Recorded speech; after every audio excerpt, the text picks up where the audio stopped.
अस्सलाम वालेकुम friend, welcome back to Binte Saeed kitchen and life. Friends, आज फिर एक प्यारी सी सुबह का आगाज़ हो गया इस दुआ के साथ कि अल्लाह पाक आप सब लोगों का दिन खुशियों भरा गुजारे। जो बीमार है अल्लाह पाक उनको शिफा दे, और जो दूसरों के लिए बुरा सोचते हैं अल्लाह पाक उनको हिदायत दे, आमीन। फ्रेंड्स, आज मेरी कुछ तबीयत भी ठीक नहीं है, लेकिन मुझे थोड़ा सा घर का काम है वो भी करना है, और मुझे एक रेमेडी भी आपके साथ शेयर करनी है, और एक और काम है बाहर का, वो भी मैं आपके साथ शेयर करूँगी। बस तबीयत सही हो या नहीं हो, तो जो काम मेरे बस में है, जो मुझे करने हैं, वो मैं लाजमी करती हूँ। और जहाँ फिर बच्चों की बात आ जाती है, तो वो काम तो मुझे हर हाल में करना होता है, और अल्लाह पाक मुझे हिम्मत भी देते हैं। तो बस ये मैंने रात मुझे पता था कि मुझे सुबह एक रेमेडी आपके साथ शेयर करनी है। उसकी बहुत ज़्यादा रिक्वेस्ट भी थी, और मुझे भी इस चीज़ की नीड बहुत ज़्यादा हो रही थी, तो मुझे वो रेमेडी आपके साथ शेयर करनी है। और मैं बाहर का मौसम देख रही थी, बादल तो हुए हुए थे, और लेकिन इतनी तपिश और अजीब सी धूप थी। मतलब ना धूप थी ना छाँव थी, अजीब सी थी। आपको मेरे चेहरे से रोशनी आती पता लग रही होगी कि किस कदर तपिश है, कि आइज़ में पानी आ रहा था, इतनी तपिश थी। तो बस ये अल्लाह पाक इस मौसम को भी सही करे। बाकी अभी बच्चे सो रहे हैं क्योंकि आज उनकी छुट्टी भी है, तो बस थोड़े दिनों बाद कंटिन्यू वही रूटीन हो जाएगी। तो मैंने कहा ये रात जानमाज़ भी धोए थे, तो अब ये सूख गए, इनको भी फ़ोल्ड करके रखूँ, और जो थोड़े बहुत कपड़े हैं वो भी साथ के साथ मैं ये काम करती रहती हूँ ना, तो मुझे दिक्कत नहीं होती है। तो ये भी मैंने रमज़ान से पहले वॉश किए थे, तो फिर उसके बाद मैं नहीं कर पाई थी, तो अब मैंने सोचा कि इनको सबको ही वॉश कर लो। और कुछ कपड़े थे, अब वो भी फ़ोल्ड करके, इस्त्री वाला तो इनमें कोई भी नहीं है, तो जहाँ जहाँ रखने होते रख देते हैं। क्योंकि जो बग़ैर प्रेस के कपड़े होते हैं ना, वो आप जैसे उतारो वैसे ही इनको तय लगा के रख दो, तो ये सही रहते हैं। और जो दूसरे घर में प्रेस करने वाले होते हैं, फिर वो मैं घर में कर लेती हूँ, जो देने होते हैं वो फिर मैं दे आती हूँ। तो इसी तरह ही बस सबकी रूटीन चल रही है। मेरी बहनों की मुझे कमेंट में बताना वो किस तरह प्रेस करती हैं, तो मुझसे ज़रूर शेयर करना, जैसे हमेशा हर बात शेयर आप लोग करते हो। मेरी बेटी के ना ये गर्मी और मौसम ऐसा हो रहा है, और आपको पता है माशाल्लाह हमारे हेयर्स काफ़ी लंबे, और हम लोग हिजाब भी करते हैं, तो उसकी वजह से थोड़ी सी प्रॉब्लम कभी कभी आ जाती है कि गर्मी की वजह से अगर हमें कहीं ज़्यादा देर बाहर जाना है, हिजाब लगा रहे, तो वो गर्मी से थोड़ी बहुत डैंड्रफ होने का ख़तरा होता है। तो इसी तरह मेरी बेटी के थोड़ी सी डैंड्रफ मुझे नज़र आई, तो फ़ौरन मैं उसका हल कर लेती हूँ, इससे पहले कि वो ज़्यादा बढ़ जाए। अब आप ये गौर से देखें कि मैंने अपने और बेटी के लिए बना रही हूँ, ये 2 लोगों के लिए।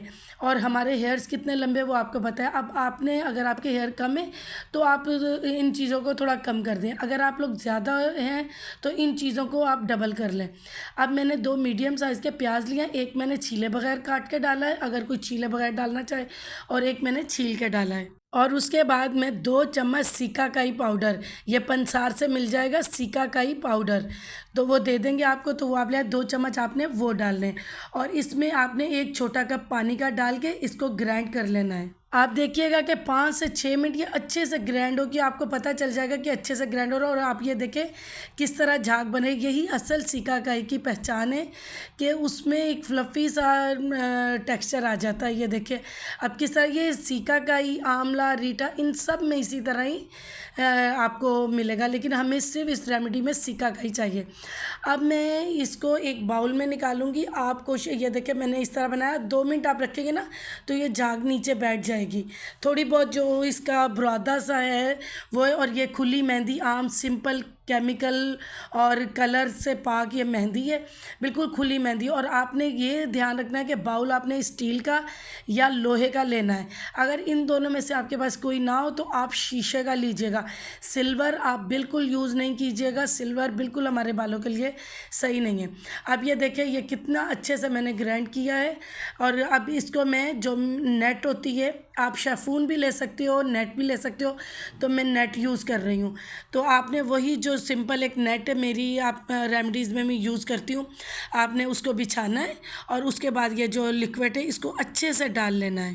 फिर उसके बाद आपने ये देखिए मैं अच्छे से डाल रही हूँ, और उसके बाद आपने ये मेरे हाथ पे लगा हुआ है, मैं पहले हाथ वॉश कर रहा हूँ, क्योंकि ये थोड़े थोड़े जो ज़रात होते हैं ना, फिर वो मेहंदी में जो हमारा क्रीमीपन आता है वो उसमें फिर प्रॉब्लम करेंगे। फिर आप ये यूँ मोड़ते जाएं, और नरम हाथ से, यानी एकदम आपने बहुत तेज़ी से नहीं दबाना है, आपने हल्की हल्की हाथों से जो इसका हमने ग्राइंड करके पानी बनाया है ना, वो निकालना है। मैंने दूसरी मशीन में कर लेना था जिसमें एप्पल जूस गाजर का निकलता है, लेकिन वो कई मेरी बहनों के पास नहीं है, तो फिर मिक्सी तो हर घर में होती है, तो मैंने उसी में ही बताना आपके लिए बेहतर समझा, ताकि सब मेरी बहनें मेरी बेटियां बना सके। अब ये देखें मैं अच्छे से नरम नरम हाथों से निकाल रही हूँ, और उसके बाद मैंने साइड में कर लिया। अभी मैं हाथ धो कर आके फिर आपको बाकी बताती हूँ, क्योंकि हाथों में ये जब मैं आखिर में दबा रही थी ना, तो थोड़ा सा उसका बुरादा लग रहा था। अब उसके बाद मैं ये नीचे कैबिनेट से मैं निकाल रही हूँ कस्टर ऑयल। कस्टर ऑयल की आपने लेनी है 2 स्पून लेनी है। अभी पहले मैं एलोवेरा लाई हूँ, एलोवेरा की आपने, अगर आपके पास फ्रेश है तो फ्रेश डालें, अगर ये वाला है ये भी बहुत अच्छा है, किसी भी अच्छी कंपनी का ले लें। मैंने 3 चम्मच भर भर के एलोवेरा की डाली है। बेशक आप फ्रेश डाल लें, ये वाली भी अच्छी कंपनीज़ की होती हैं और अच्छे होते हैं ये, तो इस टाइम मेरे पास फ्रेश नहीं था तो मैं ये वाला डाल रही हूँ। फिर उसके बाद मैं कस्टर ऑयल की 2 चम्मच डालूँगी। आप भी कस्टर ऑयल भी हर जगह से आराम से मिल जाता है। 2 मैंने लिए, ये जो हम चावल खाते हैं वो वाली चम्मच। ज़्यादा मैंने सारी रेमेडी में टेबल स्पून ही यूज़ किया है, बस आप इस बात का ध्यान रखिएगा। अब मेरी कुछ इंडियन बहनें जो एग यूज़ नहीं करती हैं, तो आज मैं उनके लिए ये शेयर कर रही हूँ। मुझे डालना एग ही था, लेकिन वो फिर परेशान हो जाती हैं, तो जो एग डालना चाहें वो एग डाल लें, लेकिन आज मैं मायोनीज़ यूज़ करूँगी एग की जगह पर। तो हमने मायोनीज़ के 1 चम्मच भर के डालना है, मतलब अच्छे से भर के आपने डालना है, और ये मैंने दूसरा चम्मच भर के डाला है। बस ये देखिएगा कि मैं जिस तरह चम्मच यूज़ कर रही हूँ भर भर के, इसी तरह ही आप करिएगा। तो ये जो है ये मैं एग की जगह पे डाल रही हूँ, अगर आप एग डालें तो ये मत डालिएगा। तो आज मुझे उन बहनों के लिए बनाना था। और उसके बाद आ जाता है हमारा मेहंदी, जो मतलब हमारी बहुत ही मस्त है इस रेमेडी में। 1 चम्मच डाला, दूसरा डाला, तीसरा डाला, मैंने भर भर के डालिएगा, और ये चौथा चम्मच डाला, और ये 5वां चम्मच डाला मैंने, और ये छठा डाला है, और ये 7वां चम्मच डाला है। अब इसके बाद मैं इसको हल्के हाथ से मिक्स करूँगी।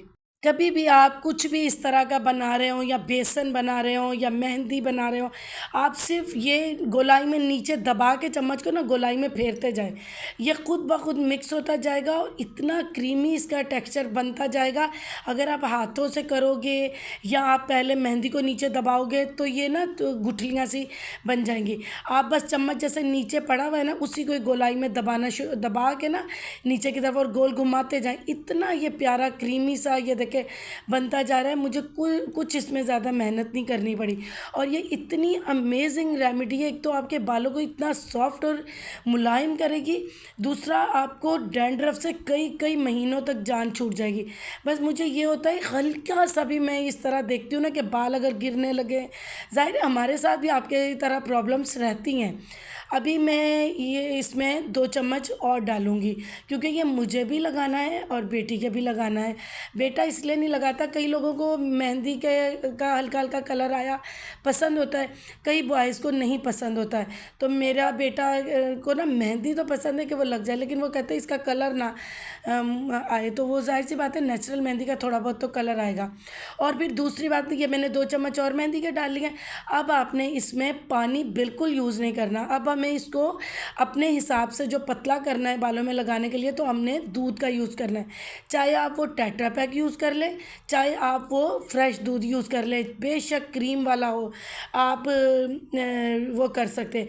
तो दूध ही हमने इसमें यूज़ करना है, तो उसके अलावा पानी हमने बिल्कुल नहीं लगाना है। तो इसी तरह आप थोड़ा थोड़ा दूध डालते जाएं और देखते जाएं कि जिस हिसाब से सबको पता है कि मेहंदी कितनी हमने लिक्विडी करनी है जो हमारे बालों में ठहर जाए।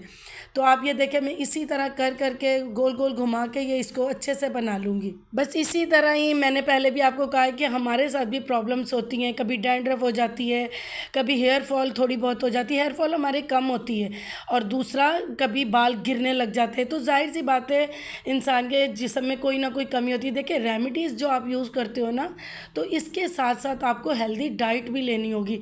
तो मैं इस चीज़ का बहुत ख्याल रखती हूँ कि हमें हेल्दी डाइट भी मुझे बच्चों को देनी होती है, और ये हेल्दी रेमेडीज़ भी मैं बनाती हूँ जो हमारी स्किन, हमारे बालों के लिए बहुत अच्छी हो। तो बस ये आपने इसी तरह ही दूध में करनी है। अभी मैं थोड़ा सा दूध और ऐड करूँगी, और दूध ऐड करने के बाद थोड़ा सा घुमाऊँगी, फिर इसके ऊपर मैं थोड़ा सा और दूध डाल के इसको मैं 2 घंटे के लिए रख दूँगी, क्योंकि इसको 2 घंटे का रेस्ट तो चाहिए ही चाहिए। अगर आप रात रख दो तो और भी अच्छी बात है, लेकिन मैंने जब भी लगाया है ना 2 घंटे के रेस्ट के बाद मैंने लगाया है, तो सही रहता है।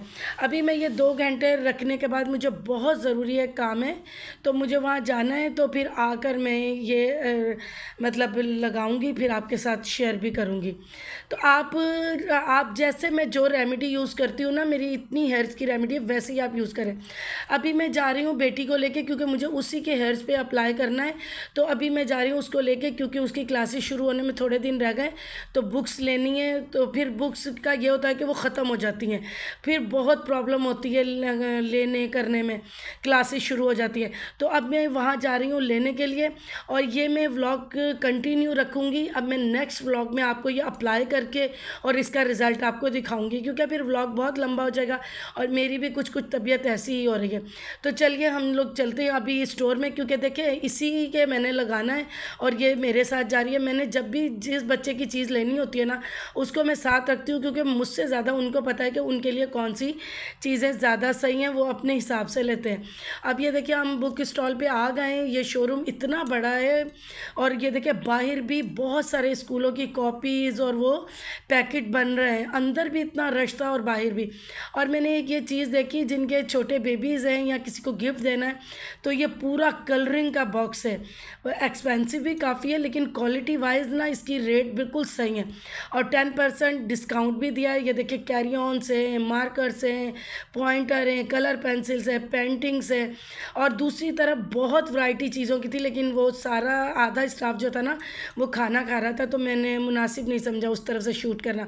और इसके रेट में एंड में आपको दिखा दूँगी कि इसके रेट क्या हैं। तो बाकी इस व्लॉग की मैं यहीं एंडिंग करती हूँ। अल्लाह पाक आप सब लोगों को खुश रखे, आबाद रखे। अगला व्लॉग आप ज़रूर देखिएगा, क्योंकि उसी में ही मैं रेमेडी शेयर करूँगी और उसका रिज़ल्ट। अल्लाह हाफिज़।